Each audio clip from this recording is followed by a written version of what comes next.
कार्यक्रम की समाप्ति करूंगी, लेकिन मन के सांवरिया बन गई तू चुपके से का गईला तू नस नस में तू गईला समा नस नस में तू गईला समा डाल दला परेशानी में गजब के रोग धरा दिहलाए राजा हमके जवानी में गजब के रोग धरा दिहलाए राजा हमके जवानी में।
जच गईला तू मेहंदी बन के रच गईला तू कहीं आने लले सादे बम पुराय कहीं आने लले सादे बम पुराय बोला प्रेम कहानी में गजब के रोग धरा दिहला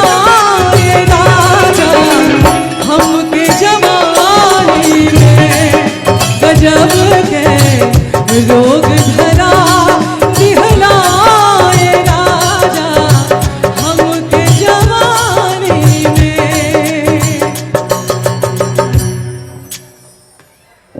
फिर जैसन सोचले रहनी वैसन पियवा मोर बाड़ा, ये गीत भी मुझे जो कि लोक धुन पर ही आधारित है, मुझे बहुत पसंद है। Thank you so much.